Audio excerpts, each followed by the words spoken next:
Pour Pam et Marie-Pat, deux touristes américaines en vacances à Paris, aujourd'hui, au programme, pas de visite de la Tour Eiffel.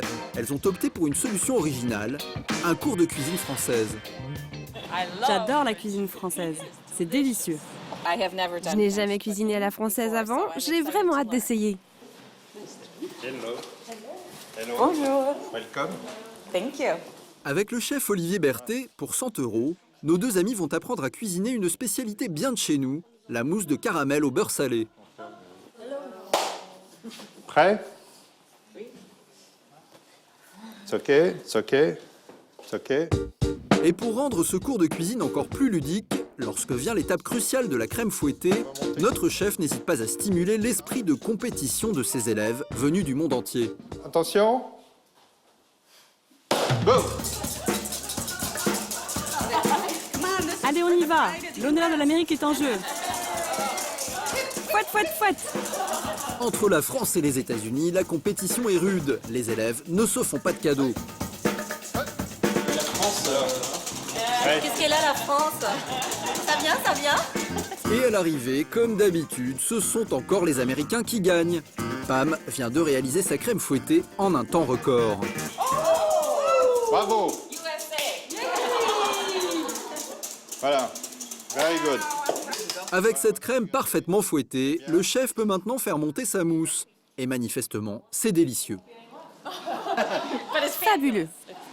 Non seulement c'est fabuleux, mais en plus, une fois servi dans la verrine, avec quelques cacahuètes et des groseilles, cette mousse donne vraiment l'eau à la bouche.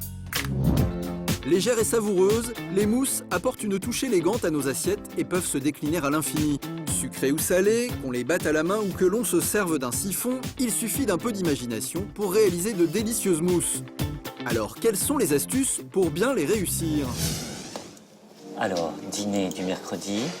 Deux couverts, vous aimeriez venir vers quelle heure, madame? Philippe Escoffier est un grand chef parisien. Dans son restaurant situé dans le 7e arrondissement de Paris, il a intégré une spécialité culinaire pas comme les autres, la mousse de potiron. Alors voilà notre petit rond qu'on a reçu ce matin. Une recette étonnante et audacieuse qui se cuisine très facilement. Il faut commencer par couper en dés le potiron. Là, on va rajouter un oignon, de l'ail, une branche de thym, une branche de laurier, de manière à ce que ça infuse. Ça donne un petit peu de saveur au potiron, qui est quand même un produit relativement brut à la base. Pour une belle mousse de potiron, il faut faire revenir tous ces ingrédients avec un filet d'huile d'olive et du bouillon de volaille. Le chef porte le tout à ébullition et 20 minutes plus tard... Alors le potiron est cuit. On voit qu'il est en purée. La préparation est ensuite passée au mixeur quelques instants. Alors voilà, on obtient une purée de potiron relativement souple et homogène. On va pouvoir incorporer la gélatine. Le secret de la mousse, c'est d'y ajouter de la gélatine alimentaire, ramollie dans l'eau froide. Alors à la fin de la préparation, je vais rajouter un peu d'épices pour relever un petit peu le goût du potiron. On va rajouter une petite pointe de curry. Avec un peu de crème liquide, cette soupe de potiron va bientôt se transformer en mousse grâce à un ustensile magique, le siphon. On l'appelle aussi une bombe à chantilly. Alors en fait, c'est une bonbonne qui est hermétique. On la ferme bien parce qu'on va injecter du gaz à l'intérieur. Le gaz permet d'alléger la préparation et d'avoir une mousse relativement souple et aérienne. Après une demi-heure de repos au réfrigérateur, le chef peut maintenant opérer son tour de magie. Dans le restaurant de Philippe, cette entrée originale est très demandée par les clients. Non, c'est très bon. Très bon. C'est plutôt une cuisine plus légère et c'est très agréable à manger. Et pour réaliser des mousses chez soi, pas besoin de siphon. Angélique, blogueuse culinaire, reçoit ce soir quelques amis. Avec des ustensiles plus traditionnels, elle va leur préparer un repas sous forme de mousse. Première étape, poulet taille au lait de coco.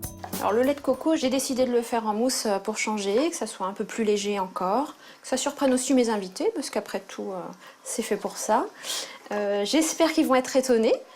Après avoir fait chauffer 125 ml de lait de coco à ébullition et ajouté 20 g de gingembre et des zestes de citron, Angélique fait revenir 4 blancs de poulet coupés en dés avec une courgette et un gros oignon. Il est temps maintenant de s'attaquer à la partie la plus délicate, faire monter sa sauce en mousse. On va monter des blancs en neige pour l'incorporer à ce mélange. Une fois les blancs montés en neige, Angélique va incorporer sa crème au gingembre. Donc délicatement, je mets ma crème au gingembre dans mes blancs-neige. Pendant que la mousse se solidifie au réfrigérateur, Angélique s'attaque au dessert. Je vais faire une chantilly aromatisée à la verveine et très légèrement sucrée qui va s'accorder parfaitement avec des poires pochées aux épices. Pour faire sa mousse, Angélique a besoin de 300 g de crème fleurette et 2 cuillères à soupe de sucre glace. Elle fait cuire à feu doux, puis elle y ajoute un ingrédient inattendu, 2 sachets de verveine qu'elle va laisser infuser dans la crème pendant 30 minutes. Après avoir retiré les sachets de verveine, Angélique va transformer la crème en mousse grâce au batteur électrique. Voilà, ma crème est bien montée, elle est très ferme et c'est très bon. Il est maintenant l'heure de faire goûter ce repas 100% mousse à ses amis. J'ai passé toute l'après-midi en cuisine, j'espère que ça va vous plaire. Oui. Ça accompagne, il y a juste une saveur en plus. C'est très bon. Du coup, c'est très fin. On s'attendait pas du tout à ce goût-là. Ouais, elle vient vraiment bien accompagner, bien relever la viande. Mais pour les enfants, le meilleur reste à venir. Et voici le dessert. Des poires pochées à la chantilly verveine qui font l'unanimité. C'est très bon et la présentation j'aime bien parce que ça fait du plus petit au plus grand. Et manifestement, à table, il y a quelques fans du dîner presque parfait. Le repas, l'entrée et le dessert, c'est 10 sur 10. Qu'elles soient salées ou bien sucrées, au siphon, au fouet ou encore au batteur électrique, toutes les méthodes sont bonnes pour réaliser des mousses succulentes et onctueuses à souhait.